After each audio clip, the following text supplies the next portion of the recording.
Hello bankers, I am hoping you all are good and fine. So आज के इस particular session में हम क्या करने वाले हैं, मॉड्यूल सी से रिलेटेड जितने भी हमारे इंपॉर्टेंट थ्योरीज हैं प्लस यहाँ पे जितने भी उससे रिलेटेड एमसीक्यूज है वो करने वाले। तो मॉड्यूल सी की आपकी इस पर्टिकुलर सेशन में एंटायर रिवीजन होने वाला है। हाँ जी, मॉड्यूल सी के सारे ही चैप्टर्स के जितने भी इंपॉर्टेंट आपके एमसीक्यूज हो गए, जितने भी इंपॉर्टेंट आपके थ्योरीज हो गए, सब कुछ यहाँ पे हम करेंगे। तो सेशन बहुत ही बेनिफिशियल होने वाला है, आप सभी को लास्ट तक बने रहिएगा। हर एक चैप्टर के इंपॉर्टेंट आपके थ्योरीज प्लस एमसीक्यूज मॉड्यूल सी से रिलेटेड आपके इस पर्टिकुलर सेशन में होने वाले।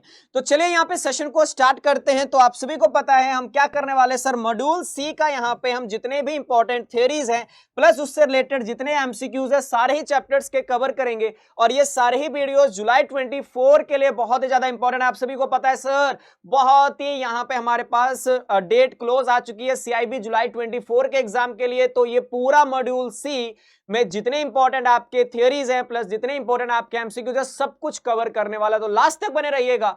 यस, ये सेशन बहुत इंपॉर्टेंट होगा। तो चलिए इस सेशन को स्टार्ट करते हैं। सरफेसी एक्ट के बारे में हम अंडरस्टैंड करेंगे। सरफेसी एक्ट हमारे पास क्यों बनाया गया?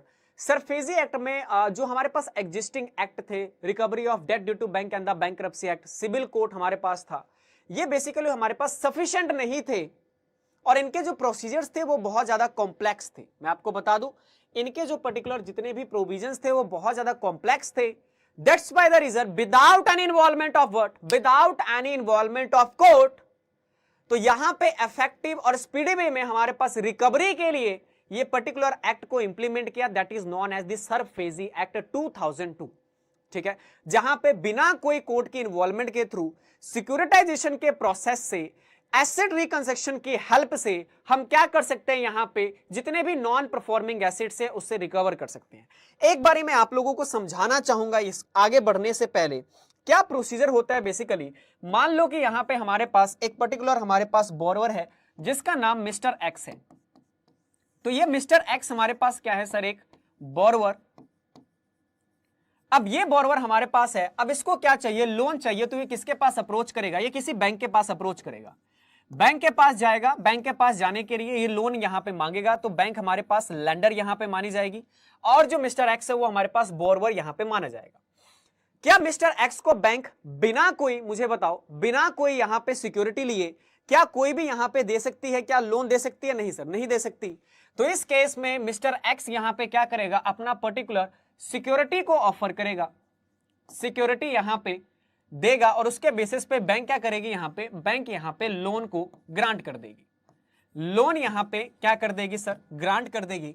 अब यहां पे मिस्टर एक्स की ऑब्लिगेशन क्या होगी, मिस्टर एक्स की ऑब्लिगेशन होगी कि ड्यू डेट पे वो क्या करे, ड्यू डेट पे यहां पे पेमेंट करे अपना कौन सा, प्रिंसिपल अमाउंट का और इंटरेस्ट अमाउंट का, दोनों अमाउंट का यहां पे पेमेंट करे आपके ड्यू डेट पे। मिस्टर एक्स की ये ऑब्लिगेशन है। अब देखिए ड्यू डेट पे बैंक किसके पास जाएगी, बैंक जाएगी यहां पे आपके मिस्टर एक्स के पास। मिस्टर एक्स को बोलेगी सर कहां गया वो, कहां है यहां पे ड्यू डेट पे प्रिंसिपल अमाउंट और इंटरेस्ट अमाउंट। तो यहां पे मांगा, ड्यू डेट पे क्या किया, ड्यू डेट पे हमारे पास मिस्टर एक्स ने यहां पे डिफॉल्ट कर दिया। तो डिफॉल्ट कर दिया तो क्या इस केस में एनपी होगा? नहीं, एनपी नहीं होगा। अब यहां पे डिफॉल्ट कर दिया, अगले महीने फिर आती है बैंक, मांगती है पैसा दे दीजिए, अगले महीने फिर आती है, ऐसे मांगते मांगते 3 महीने हो गए, 90 दिन हमारे पास हो गए। अब सर ये 90 डेज हमारे पास हो गए, अभी भी रिकवरी नहीं हुई। तो मिस्टर एक्स यहां पे क्या हो गया, आफ्टर 3 मंथ हमारे पास ये क्या बन गया, मिस्टर एक्स आपका यहां पे नॉन परफॉर्मिंग एसेट्स बन गया। अब मिस्टर जो हमारे पास बैंक है, लेंडर है, इनके पास क्या ऑप्शन रह गए, इनके पास जो ऑप्शन रह गया वो हमारे पास ऑप्शन रहता है पर्टिकुलरली, इनके पास जो ऑप्शन अब इनके हैंड में है कि या तो कोई सूट फाइल करे, सिविल सूट फाइल करे और रिकवरी करे, या दूसरा इनके पास ऑप्शन ये है कि सिक्योरिटाइजेशन करवाए अंडर द सरफेसी एक्ट के प्रोविजन के थ्रू बिना कोई कोर्ट के इन्वॉल्वमेंट से। तो without any involvement of court क्या कर ले, यहां पे रिकवरी करवा ले अपने पर्टिकुलर डेट का। तो बैंक क्या करेगी, बैंक जाएगी सरफेसी एक्ट के प्रोविजन के थ्रू, लेंडर यहां पे और जो बैंक है हमारे पास वो किसके पास जाएगा, हमारे पास जाएगा एसेट रिकंस्ट्रक्शन कंपनी के पास। एसेट रिकंस्ट्रक्शन कंपनी के पास क्या जाएगी, और ये जो पर्टिकुलर हमारे पास एनपीए है, नॉन परफॉर्मिंग एसेट्स है, जिसे फाइनेंशियल एसेट्स कहते हैं। तो बैंक इस पर्टिकुलर फाइनेंशियल एसेट्स को, इस फाइनेंशियल एसेट्स को क्या कर देगी, यहां पे सोल्ड कर देगी, किसको, एसेट रिकंस्ट्रक्शन कंपनी को सोल्ड कर देगी। अब एसेट रिकंस्ट्रक्शन कंपनी बैंक से ये particular NPA non performing assets को अक्वायर कर लेगी और उसके बेसिस पे पेमेंट यहां पे कर दिया जाएगा। अब जो पेमेंट यहां पे होगा वो एवैल्यूएशन पे होगा। एवैल्यूएशन करवाया जाएगा कि मिस्टर एक्स से कितने चांसेस है रिकवरी के। On the basis of recovery यहां पे एआरसी क्या करेगी, यहां पे एआरसी लेस अपना कमीशन लेते हुए और कुछ लेस अमाउंट पे यहां पे पेमेंट कर देगी। एक रोल हमारे पास फोर्थ पार्टी यहां पे मैं लिख रहा हूं जो हमारे पास आता है क्वालिफाइड इंस्टीट्यूशनल बायर। ये क्वालिफाइड इंस्टीट्यूशनल बायर आपके ऐसे बायर होते हैं जो कि बड़े बड़े एंजल इन्वेस्टर हो गए, इंस्टीट्यूशनल इन्वेस्टर हो गए, आपके प्रोविडेंट फर्म अथॉरिटी हो गया, इंश्योरेंस कंपनीज हो गए, हमारे पास एंजल इन्वेस्टर हो गए जो कि बड़े बड़े हैवी इन्वेस्टर्स हैं।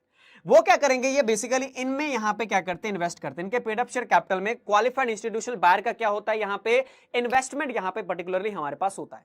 ध्यान दीजिएगा एसेट रिकंस्ट्रक्शन में, और एसेट रिकंस्ट्रक्शन में जितना भी अमाउंट इन्होंने इन्वेस्ट किया उसके बेसिस पे यहां पे इनको सिक्योरिटी रिसीट क्या कर देगी, यहां पे इशू कर देगी। सिक्योरिटी जो रिसीट होगा यहां पे हमारे पास वो इशू कर देगी।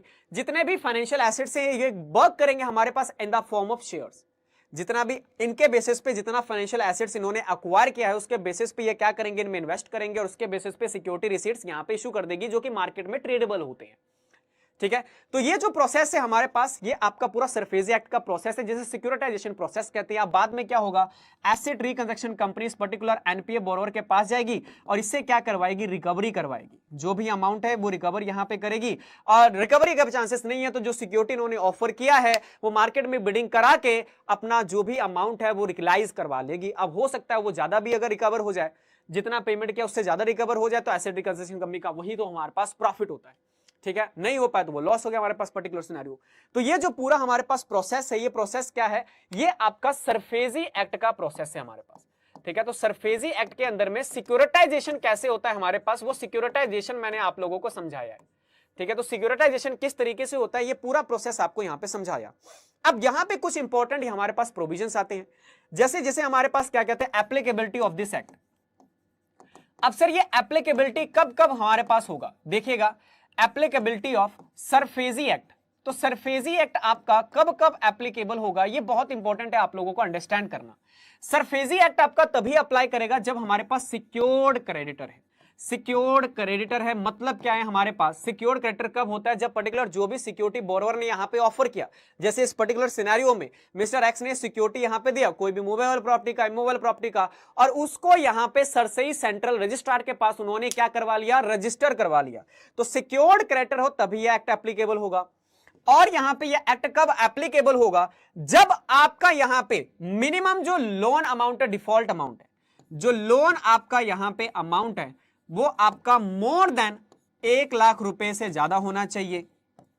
और आपका यहां पे हमारे पास दूसरा condition 20% of what, 20% of what, 20% of your financial interest. तो 20% आप यहां पे निकालो, आपका यहां पे प्रिंसिपल प्लस इंटरेस्ट अमाउंट उसका 20% और आपका 1 lakh whichever is what higher, तो वो अमाउंट पे हमारे पास तभी ये सरफेसी एक्ट के प्रोविजन एप्लीकेबल होंगे, अदरवाइज नहीं होंगे। ठीक है, हमारे पास कब कब ये नॉन एप्लीकेबल होगा, तो ये दो सिनेरियो जब एप्लीकेबल होगा। नॉन एप्लीकेबिलिटी की जब मैं अगर मैं बात बताऊं आपको, तो नॉन एप्लीकेबल आपका कब कब नहीं होगा, ये पर्टिकुलर सरफेसी एक्ट के प्रोविजन तब एग्रीकल्चर आपका एप्लीकेबल नहीं होगा जब सिक्योरिटी में एग्रीकल्चर लैंड यहां पे दिया हुआ है। एग्रीकल्चर जब आपने यहां पे लैंड दे दिया तो वो पर्टिकुलर हमारे पास चार्ज के ऊपर में, सिक्योर्ड एसेट्स के ऊपर में आपका कोई भी किसी भी तरीका का क्या क्रिएट नहीं होगा। यस, नमस्ते सर। ठीक है, तो यहां पे हमारे पास एग्रीकल्चर लैंड पे वो क्रिएट नहीं होने वाला, ध्यान दीजिएगा। और आपका यहां पे क्या होगा, इसका ऑपोजिट सिनेरियो, आपका लोन अमाउंट 1 लाख रुपए से कम है या 20% विच एवरेज लोअर उससे कम है, उस केस में एप्लीकेबल नहीं होगा। आप अगर यहां पे कोई भी रिकवरी प्लेज से करवाना चाहते हो, हाइपोथिकेशन से करवाना चाहते हो, या सोगा एक्ट आपका सेल्स ऑफ गुड्स एक्ट के प्रोविजन जहां पे अप्लाई करेंगे वहां पे आपके सरफेसी एक्ट के प्रोविजन अप्लाई नहीं करेंगे। आइए सर, बहुत डिस्कशन कर लिया हमने, बहुत सारी चीजों को समझ लिया है, अब देखते हैं प्रोविजन क्या कहता है हमारे पास। देखिए बैंक का काम क्या है सर, बैंक का बेसिकली अगर मैं बात बताऊं तो आपका काम है लेंड देना, मनी को उधार देना और उसके बदले में सिक्योरिटी लेना। सम टाइम यहां पे बैंक उधार सिक्योरिटी नहीं लेती जब आपका कैटेगरी ऑफ क्लीन लोन है, तो क्लीन लोन के केस में नहीं लेती। अब यहां पे हमारे पास क्या होता है, लेंडर का पर्टिकुलर हमारे पास राइट होता है कि अगर वो पर्टिकुलर जो भी सिक्योरिटी है, अगर आपने ड्यू डेट पे पेमेंट नहीं किया तो वो रियलाइज करके यहां पे अपना लोन अमाउंट को रिकवर कर सकती है। हाँ जी सर, हमारे पास कर सकती है। तो ये जो चीज है, अगर ये रिकवरी करवाना, कोर्ट कचहरी करना, बैंक का काम अपना यहां पे बैंकिंग बिजनेस को छोड़ के क्या हर एक इंडिविजुअल बोरोवर के पीछे वो कोर्ट केस फाइल करे, बहुत कॉम्प्लिकेटेड था। तो ये सारी चीजों को देखते हुए हमारे पास सरफेसी एक्ट 2002 आता है, जिसमें हमारे पास क्या आता है, फर्स्ट टाइम ये इंट्रोड्यूस आता है और ये कहता है कि आप यहां पे क्या कर सकते हो, without any intervention of court, बिना कोई कोर्ट के इंटरवेंशन से आप क्या कर सकते हो, रिकवरी कर सकते हो by the process of securitisation. कौन सा प्रोसेस? सिक्योरिटाइजेशन का प्रोसेस। जो सिक्योरिटाइजेशन प्रोसेस अभी मैंने आपको एक्सप्लेन किया उस तरीके से। Reconstruction of financial assets, reconstruction क्या होता है सर, अभी मैंने आपको बताया। रिकंस्ट्रक्शन ये वाला प्रोसेस हमारे पास हो गया। तो रिकंस्ट्रक्शन करके, सिक्योरिटाइजेशन करके आप क्या कर सकते हो, यहां पे एक बड़ा स्टेप लिया गया जिसमें बिना कोई कोर्ट के इन्वॉल्वमेंट से आप रिकवरी यहां पे कर सकते हो। और ये हमारे पास इसके प्रोविजंस में एक कंसेप्ट आता है जहां पे हमारे पास सेंट्रल रजिस्ट्री होता है, जहां पे आपको जो भी सिक्योर्ड एसेट्स आपको ऑफर किया गया वो आपको रजिस्टर भी करवाना पड़ेगा, तभी आप सरफेसी एक्ट के प्रोविजन के थ्रू रिकवर कर पाओगे। ठीक है, चलिए, तो ये हमारे पास एक्ट क्या है, ये एक्ट हमारे पास प्री सुपोज सिंपल थिंग कहता है। सिंपल थिंग क्या कहता है कि आप यहां पे बिना कोई intervention of court of law क्या कर सकते हो, रिकवर कर सकते हो by following the procedure of securitisation that's are prescribe under this following chart. ये रहा आपका चार्ट जो मैंने आप लोगों को अभी समझाया। क्या कहता है ये चार्ट? ये रहा हमारे पास बोरोवर। तो बोरोवर का काम क्या है, बोरोवर यहाँ पे फाइनेंशियल असिस्टेंट लेगा, लोन होगा और उसके बदले में अपना सिक्योरिटी देगा। अब ये सिक्योरिटी ओरिजिनेटर जो कि बैंक के पास है, अब ये बैंक क्योंकि after some period time borrower हमारे पास नॉन परफॉर्मिंग एसेट्स हो गया, ड्यू डेट पे बार बार डिफॉल्ट कर रहा था, तो बैंक के पास ऑप्शन है या तो कोर्ट कचहरी करे या एसेट रिकंस्ट्रक्शन कंपनी को ये फाइनेंशियल असिस्टेंट ये पर्टिकुलर एसेट्स यहां पे सेल कर दे। इसको ट्रांसफर कर दिया, उसकी इवैल्यूएशन के बेसिस पे एसेट रिकंस्ट्रक्शन कंपनी इसकी इवैल्यूएशन करेगा, देखेगा कि कितने चांसेस ऑफ रिकवरी है और उसके बेसिस पे अपना डिस्काउंट लग के, अपना कमीशन रख के जितना चांसेस ऑफ रिकवरी होगा इसको पेमेंट यहां पे कर देगा। अब ये क्वालिफाइड इंस्टीट्यूशनल बायर्स होते हैं हमारे पास, जो कि इनके पेड अप शेयर कैपिटल में बेसिकली इन्वेस्टमेंट करते हैं और जितना भी इन्होंने इन्वेस्टमेंट किया उसके बेसिस पे ये इनको सिक्योरिटी रिसीट्स यहां पे इशू कर देते हैं। और ये सिक्योरिटी रिसीट्स इसका स्मॉल पार्ट्स होता है इन द फॉर्म ऑफ शेयर, जो कि मार्केट में ट्रेडेबल आपका होता है।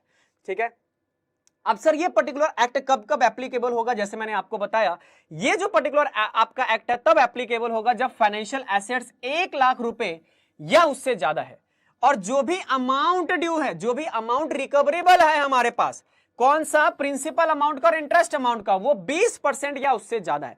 दोनों कंडीशन सेटिस्फाइड होनी ही होनी चाहिए। 1 लाख रुपए का फाइनेंशियल एसेट्स की वैल्यू और 20% of 20% of your principal amount और इंटरेस्ट देयर ऑन, ये हमारे पास पर्टिकुलर सरफेसी एक्ट एप्लीकेबल नहीं होगा। सर कब एप्लीकेबल नहीं होगा? जब आप यहां पे सिक्योरिटी में एग्रीकल्चर लैंड को यहां पे ऑफर कर रहे हो तब एप्लीकेबल नहीं होगा। अगर आप सिक्योर्ड क्रेडिटर हो तभी एप्लीकेबल होगा, अदर देन सिक्योर्ड क्रेडिटर हो तो ये आप यहां पे हमारे पास क्या नहीं आ सकते, इस प्रोविजन में आप फॉल नहीं कर सकते। सबसे इंपॉर्टेंट पॉइंट ये जो हमारे पास है ये रेट्रोस्पेक्टिवली एप्लीकेशन है, जिसपे आप लोगों का PYQ भी है और जून 24 में पूछा भी जा सकता है। देखो कोई भी जब एक्ट हमारे पास एप्लीकेबल होता है या तो वो प्रोस्पेक्टिवली होता है या तो वो रेट्रोस्पेक्टिवली होता है। प्रोस्पेक्टिवली का मतलब आज हमारे पास इंप्लीमेंट हुआ और आज से करंट वाले जितने भी केस और फ्यूचर वाले जितने भी केस है उस पर वो पर्टिकुलर एक्ट हमारे पास अप्लाई करेगा। रेट्रोस्पेक्टिवली का मतलब क्या होता है? रेट्रोस्पेक्टिवली का मतलब हमारे पास कि अगर आज के डेट में हमारे पास कोई प्रोविजन, कोई एक्ट यहां पे हमारे पास इंप्लीमेंट होता है, वो पिछले भी हमारे पास केसेस पे एप्लीकेबल होगा तो वो हमारे पास क्या होता है? Retrospectively application. तो रेट्रोस्पेक्टिवली एप्लीकेशन मतलब कोई भी लोन्स एडवांसेस जो कि ये एक्ट आने से पहले भी था उसके ऊपर भी उस लोन्स एंड सिक्योरिटीज पे भी ये आपका अप्लाई करेगा। That's a very very important point. ठीक है, ये समरी के फॉर्म में, ये आप सभी के लिए समरी क्या कहता है? लोन आपका आउटस्टैंडिंग 1 लाख रुपए से ज्यादा होना चाहिए, चार्ज आपका यहां पे क्रिएट नहीं है तो एप्लीकेबल नहीं होगा, अगर आपका यहां पे 20% ऑफ द आउटस्टैंडिंग अमाउंट से कम है तब एप्लीकेबल नहीं होगा, लोन जब आपका सिक्योर्ड है एग्रीकल्चर लैंड से तब एप्लीकेबल नहीं होगा, या आप कंडीशनल हायर परचेज में हो, सेल में हो, लीज में हो तब एप्लीकेबल नहीं होगा, या आपका यहां पे इंडियन कॉन्ट्रैक्ट एक्ट के प्रोविजन आपके हैं वहां पे एप्लीकेबल नहीं होगा, या अनपेड सेलर हो तब आपका यहां पे सरफेसी एक्ट के प्रोविजंस की एप्लीकेबिलिटी नहीं होगी। ये कुछ क्वेश्चन चैट बॉक्स में इसका आंसर बताइए। चैट बॉक्स में इसका आंसर आप लोग बताइए क्या होगा, फटाफट से आंसर लिख दीजिए चैट बॉक्स में क्या होगा इसका आंसर बताइए। मैंने पूरा प्रोविजन समझा दिया, सब कुछ डेप्थ में हैंड रिटन फॉर्म में लिख के बता दिया आप लोगों को, पूरा चार्ट फॉर्म में समझा दिया। अब आपकी जिम्मेदारी क्वेश्चन चैट बॉक्स में बताइए क्या होगा इसका आंसर। हमारे पास मेन पर्पस क्या है सरफेसी एक्ट के इंट्रोड्यूस करने का, regulating the asset reconstruction company, regulating the stock market transaction, facilitate the securitization of financial assets, और क्या आपको लगता है managing the foreign exchange reserve. तो कौन सा आंसर होगा सर? Yes, facilitating the securitisation of financial asset, that is option number C. अगला क्वेश्चन सर, अगला क्वेश्चन हमारे पास है under the SARFAESI act when can creditor enforce the security without intervention of court, बिना कोई कोर्ट के इंटरवेंशन से कब हमारे पास क्रेडिटर अपना सिक्योरिटी इन्फोर्स करा सकता है? जब आपका बोरोवर बैंकरप्ट हो जाए, जब आपका बोरोवर डिफॉल्ट कर दे लोन का, regardless of the borrower financial status, कोई फर्क नहीं पड़ता, या when loan is government loan होगा तब आपके सरफेसी एक्ट के प्रोविजन एप्लीकेबल होंगे। बताइए कब एप्लीकेबल होगा? हाँ जी, जब हमारे पास क्या करेगा, जब हमारे पास basically bank can the creditor enforce the security, जब हमारे पास पर्टिकुलर ड्यू डेट पे हमारे पास डिफॉल्ट कर देता है, ठीक है, जब ड्यू डेट पे डिफॉल्ट करेगा तब उसके बाद एप्लीकेशन इसकी सरफेसी एक्ट की प्रोविजन एप्लीकेबल स्टार्ट हो जाएगा हमारे पास। डज सरफेसी एक्ट का रेट्रोस्पेक्टिवली एप्लीकेशन है? बताइए क्या रेट्रोस्पेक्टिवली एप्लीकेशन है कि नहीं है? अभी तो बताया सर, यस, इसका यहां पे रेट्रोस्पेक्टिवली अप्लाई होगा, यानी वो लोन्स एंड सिक्योरिटी जो कि क्रिएट हुआ है before the act come into operation, उसके ऊपर भी अप्लाई करेगा आपका। अगला क्वेश्चन, क्या है minimum amount of security interest? बताइए सिक्योरिटी इंटरेस्ट का मिनिमम अमाउंट कितना कवर है आपका? 1 लाख, 5 लाख, 10,000 या 50,000? यस, कम से कम 1 लाख का सिक्योरिटी इंटरेस्ट होना चाहिए, तभी सरफेसी एक्ट के प्रोविजन एप्लीकेबल होंगे। अगला, कौन से टाइप ऑफ प्रॉपर्टी आपके कवर नहीं होंगे अगर आप ऑफर कर रहे हो as a way of security? तो जल्दी बताइए कौन से एप्लीकेबल नहीं होंगे? यस, हमारे पास एग्रीकल्चर लैंड अगर आपने ऑफर किया है तब आपके सरफेसी एक्ट के प्रोविजन एप्लीकेबल नहीं होंगे। आज सर यहां पे हमारे पास क्या करने वाले हैं, आज हम समझेंगे, कल हमने देखा सिक्योरिटाइजेशन का प्रोसेस क्या है सर, सिक्योरिटाइजेशन का एग्जैक्टली प्रोसेस हमने अंडरस्टैंड किया, किस तरीके से एआरसी के मदद से बिना कोई involvement of court, without an involvement of court, हमारे पास क्या कर सकती है बैंक और कोई भी फाइनेंशियल इंस्टीट्यूशंस अपने नॉन परफॉर्मिंग एसेट से रियलाइज करवा सकती है अपना what ever the loan exactly has given. तो जितना भी उन्होंने लोन यहां पे दिया है जो कि एनपीए हो चुका है, नॉन परफॉर्मिंग एसेट्स हो चुका है, ड्यू डेट पे उन्होंने इंटरेस्ट और प्रिंसिपल अमाउंट पे नहीं किया है, तो through the securitisation process by taking the help from the asset reconstruction company क्या कर सकते हैं, यहां पे हम रिकवरी कर सकते हैं। लेकिन क्वेश्चन ये राइज होता है एसेट रिकंस्ट्रक्शन कंपनी का मतलब होता ही क्या है सर? क्या होता है एसेट रिकंस्ट्रक्शन कंपनी का मतलब? वो और एसेट रिकंस्ट्रक्शन कंपनी के बनने के लिए और ये बिजनेस ऑफ सिक्योरिटाइजेशन करने के लिए क्या कोई रिक्वायरमेंट है कि नहीं है? हाँ जी, मैं बता दूं, अगर आप एसेट रिकंस्ट्रक्शन कंपनी का सिक्योरिटाइजेशन का बिजनेस करना चाहते हो तो 2 चीजें आपको रिक्वायरमेंट पड़ेगी। पहली चीजें आपके पास क्या होनी चाहिए, 2 करोड़ का नेट ऑन फंड यहां पे होना चाहिए। दूसरी कंडीशन, आपको रजिस्ट्रेशन सर्टिफिकेट लेना पड़ेगा रिजर्व बैंक ऑफ इंडिया से।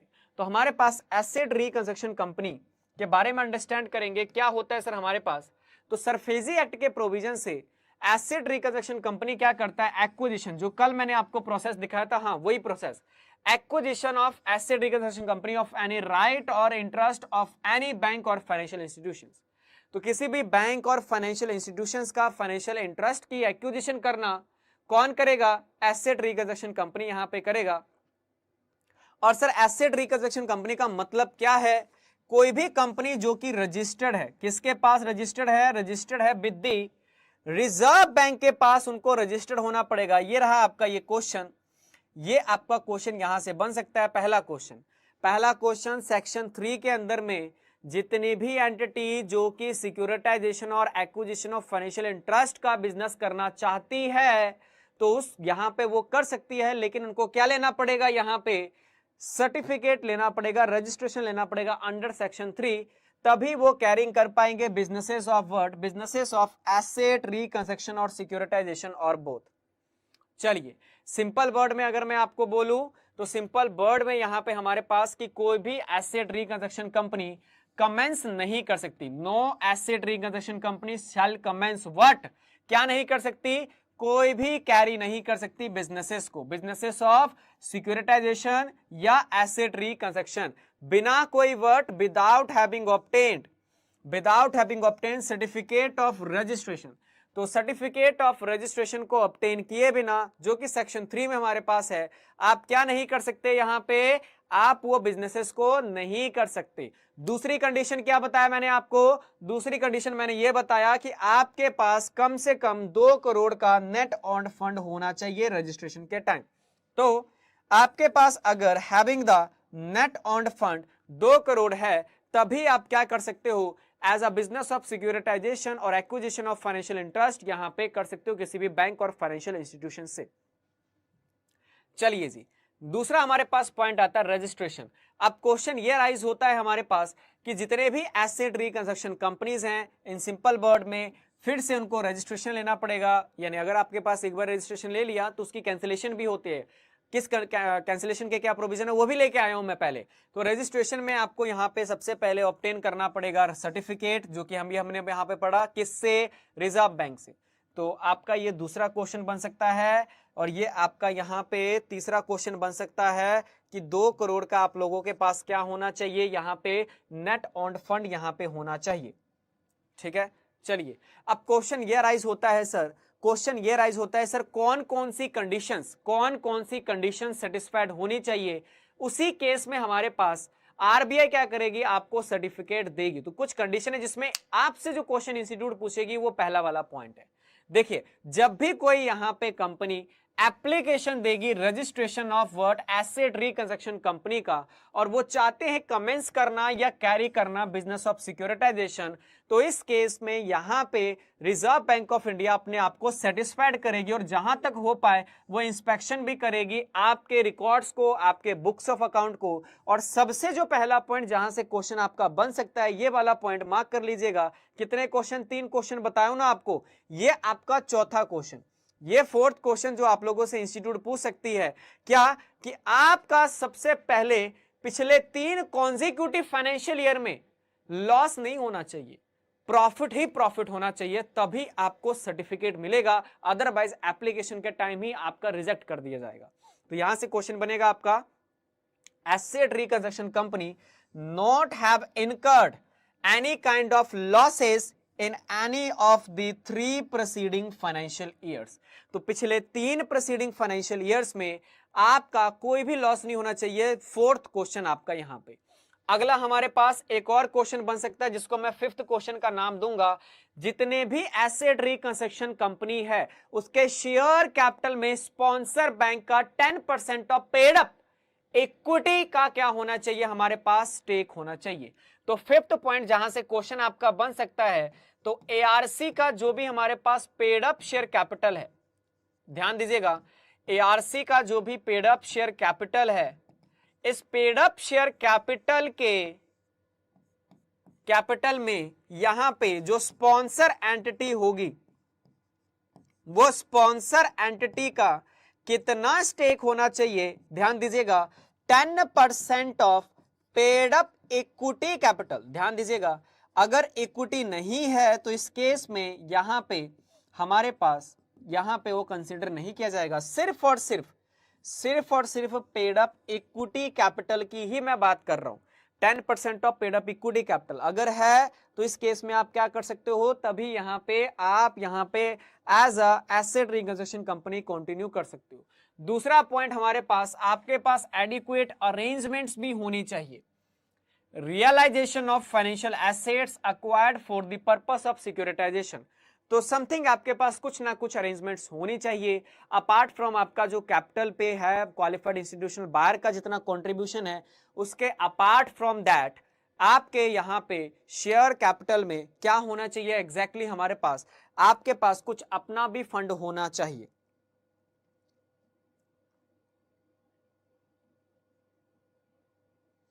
चलिए नेक्स्ट हमारे पास आता है, आपके पास क्या होने चाहिए, एडिक्वेट प्रोफेशनल एक्सपीरियंस। जितने भी बोर्ड ऑफ डायरेक्टर आपके पास वर्क कर रहे हैं, उनके पास फाइनेंस का, सिक्योरिटाइजेशन का, रिकंस्ट्रक्शन का, इन सभी की नॉलेज होनी जरूरी है। और कोई भी डायरेक्टर आपका यहां पे कन्विक्टेड ना हो किसी भी मॉरल टर्पिट्यूड के ऑफेंस में, तो आप यहां पे आपको सक्सेसफुली ये सारी कंडीशन सेटिस्फाइड करोगे तो आपको यहां पे दे दिया जाएगा। वो हमारे पास कि जो भी आपका स्पॉन्सर होगा एसेट रिकंस्ट्रक्शन कंपनी का वो फिट एंड प्रॉपर होना चाहिए, आपको सारे के सारे प्रूडेंशियल नॉर्म्स को सेटिस्फाइड करना चाहिए, एंड यहां पे जो भी कंडीशन जो आरबीआई को सही लगती है वो सेटिस्फाइड होना चाहिए, तभी आपको यहां पे सर्टिफिकेट दिया जाएगा। फिर आता है हमारे पास कैंसलेशन। सर यहां पे सर्टिफिकेट को कैंसिल भी किया जा सकता है कि नहीं? हाँ जी सर, अगर आपके पास सर्टिफिकेट है उसको कैंसिलेशन भी रिजर्व बैंक ऑफ इंडिया यहां पे कर सकती है। कब कर सकती है सर? अगर आप यहां पे कोई भी वॉलेशन कर रहे हो यहां पे प्रोविजन ऑफ सरफेसी एक्ट का, या आप यहां पे अपना एसेट रिकंस्ट्रक्शन कंपनी सिक्योरिटाइजेशन का बिजनेस ही बंद कर दिए, या आपने कोई order reserve bank of India का नहीं माना, या आप यहां पे आपके पेड अप शेयर कैपिटल में स्पॉन्सर एंट्री का 10% से कम यहां पे हमारे पास स्टेक हो गया, या आपका पिछले 3 सालों में यहां पे कंटिन्यूअसली लॉस राइज हो रहा है, तो ये कुछ सिनेरियो जिसमें आपका यहां पे कैंसिलेशन कर दिया जाएगा सर्टिफिकेट। तो जो भी हमारे पास सेक्शन 4 है वो सेक्शन 4 किससे डील करेगा? आपका सेक्शन 4 यहां पे हमारे पास डील करता है आपका पर्टिकुलरली कैंसिलेशन ऑफ सर्टिफिकेट से। तो क्या कहता है हमारे पास कि जब आप सीज ही कर दिए बिजनेस को कैरी करना, आपका कैंसिल कर दिया जाएगा। जब आप सीज कर रहे हो यहां पे होल्ड करना, कोई भी इन्वेस्टमेंट क्वालिफाइड इंस्टीट्यूशनल बायर से आप नहीं ले रहे, उनका बायबैक कर रहे हो, तब आपका कैंसिल कर दिया जाएगा। आप फेल्स टू कंप्लाई नहीं कर रहे कोई भी कंडीशंस की एसेट रिकंस्ट्रक्शन कंपनी में जिसके लिए आपको सर्टिफिकेट दिया गया था, तो इस चीज में आपका यहां पे कैंसिल कर दिया जाएगा। जब कंपनी यहां पे हमारे पास क्या हुई, एसेट रिकंस्ट्रक्शन कंपनी अपना प्रोड्यूस नहीं कर पाई, क्या नहीं प्रोड्यूस, कोई भी कंडीशन जो कि रिजर्व बैंक ऑफ इंडिया ने इशू किया था वो आपने कंप्लाई नहीं किया, आपने अकाउंट्स को मेंटेन नहीं किया, आपका यहां पे इंस्पेक्शन में आपके बुक्स ऑफ अकाउंट फेयर यहां पे मेंटेन नहीं है, या आपने अप्रूवल यहां पे नहीं लिया अपना रजिस्टर बिजनेस को चेंज करने के लिए, तो ये कुछ सर्कमस्टांस है जहां पे आपके सर्टिफिकेट को कैंसल कर सकती है रिजर्व बैंक ऑफ इंडिया। ठीक है, लेकिन बहुत इंपॉर्टेंट पॉइंट है, कैंसिल करने से पहले आपको यहां पे आपको अपॉर्चुनिटी ऑफ बीइंग हर्ड दिया जाएगा। दो कैटेगरी आती है, एक कैटेगरी जिसमें आपको अपॉर्चुनिटी ऑफ बीइंग हर्ड दिया जाएगा, एक कैटेगरी आपको अपॉर्चुनिटी ऑफ बीइंग हर्ड नहीं दिया जाएगा। पहली कैटेगरी हम लोग डिस्कस करते हैं। फर्स्ट कैटेगरी में आपको without any opportunity of being heard, यहां से क्वेश्चन बन सकता है स्टेटमेंट वाइज, ध्यान दीजिएगा, without any giving of opportunity, किसी भी अपॉर्चुनिटी ऑफ बीइंग हर्ड आपका कैंसिलेशन ऑफ रजिस्ट्रेशन कर दिया जाएगा। ये सारे पर्टिकुलर सिनेरियो में कौन सा? जब आपने बिजनेस ही बंद कर दिया, आपने कोई इन्वेस्टमेंट ही होल्ड नहीं कर रहे हो, आप कंप्लाई नहीं कर रहे हो आरबीआई के डायरेक्शंस को, आप अपने अकाउंट्स को मेंटेन नहीं कर रहे हो, आप यहां पे अकाउंट्स और डॉक्यूमेंट को सबमिट नहीं कर पा रहे इंस्पेक्शन के बाद, तो ये कुछ सिनेरियो है, विदाउट गिविंग अपॉर्चुनिटी कैंसिल कर दिया जाएगा।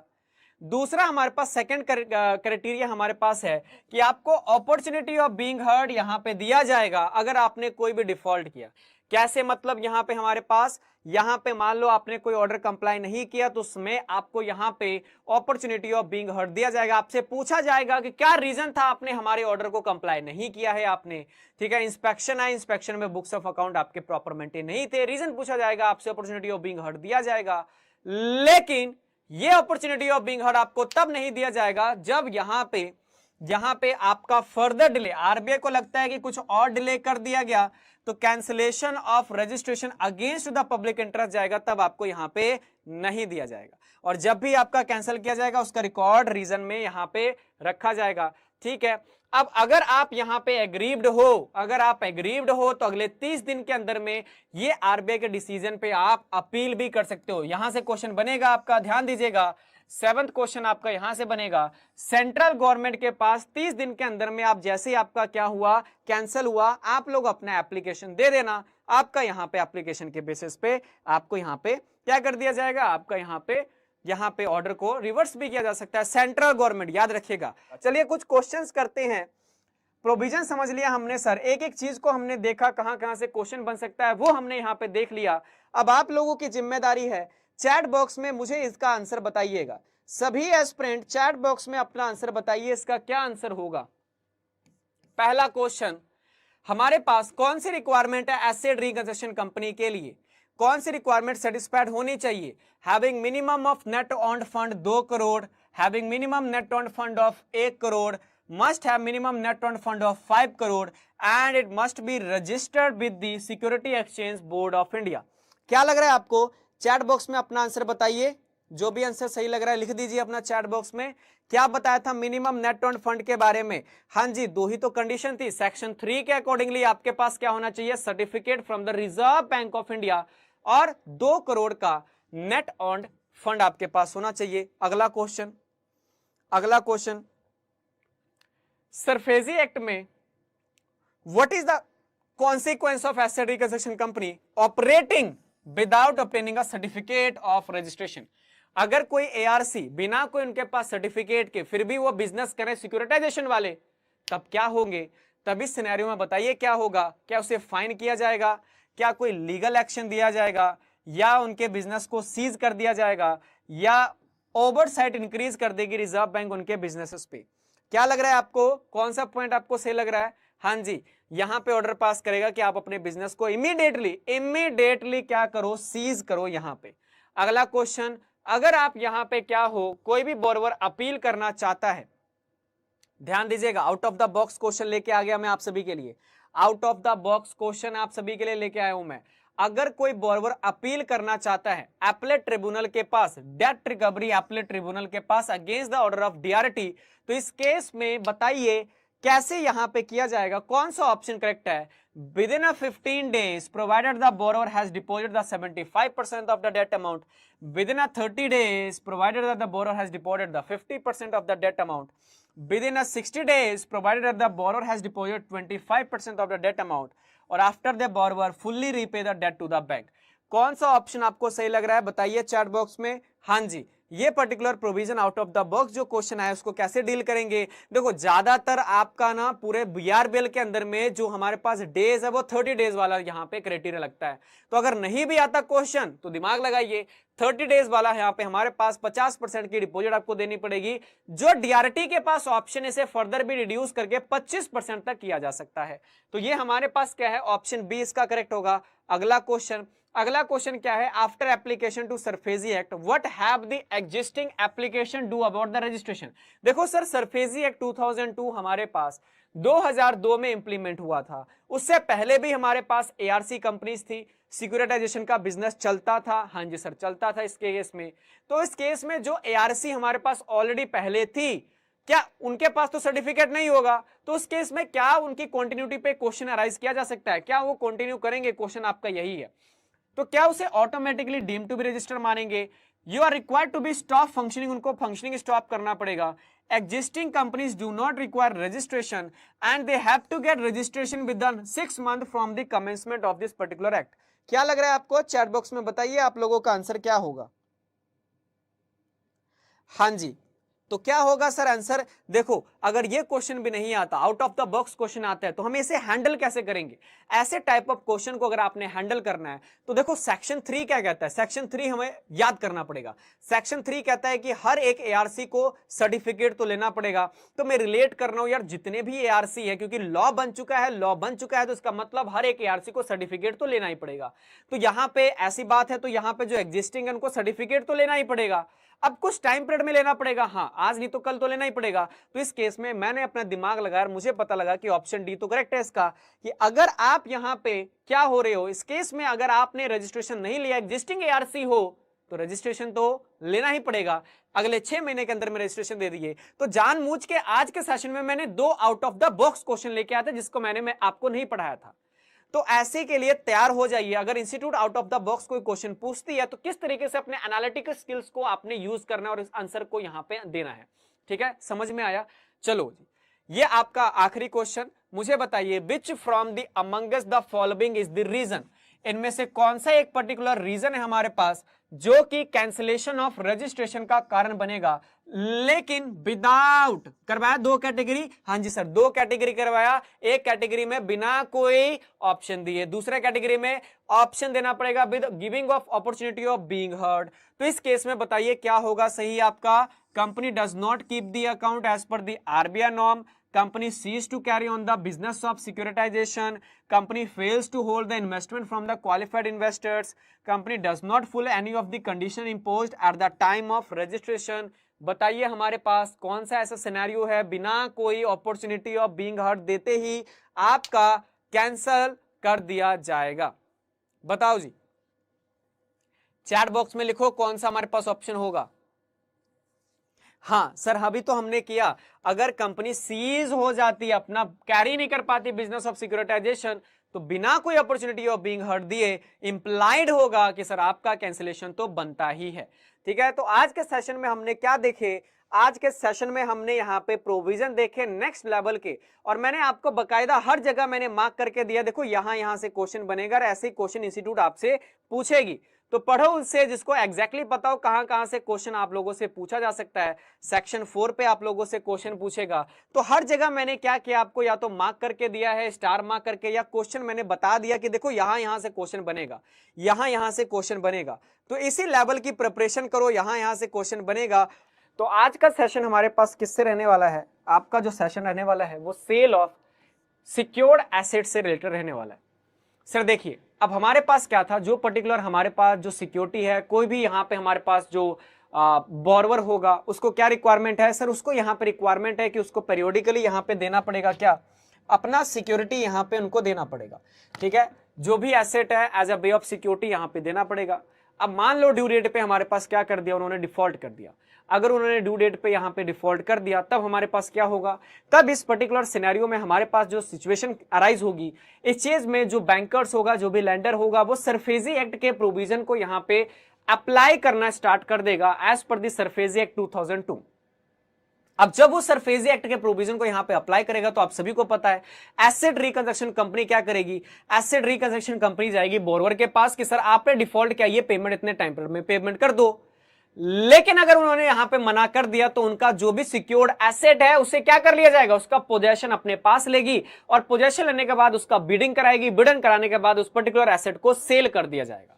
तो हमारे पास क्या आता है, यहां पे सेल करने से पहले यहां पे आपके पास कुछ रूल्स है, the defaulters call the security interest enforcement of rules 2002, ये आपको यहां पे सेटिस्फाइड करना पड़ेगा, तभी आप क्या कर पाओगे? सेल कर पाओगे सिक्योर्ड एसेट्स को। तो इस रूल में हमारे पास क्या कहता है, the banks are permitted to dispose of, तो बैंक्स हमारे पास क्या है? परमिटेड है डिस्पोज ऑफ करने के लिए the asset charge with the bank and where possession of the assets have been taken by the bank.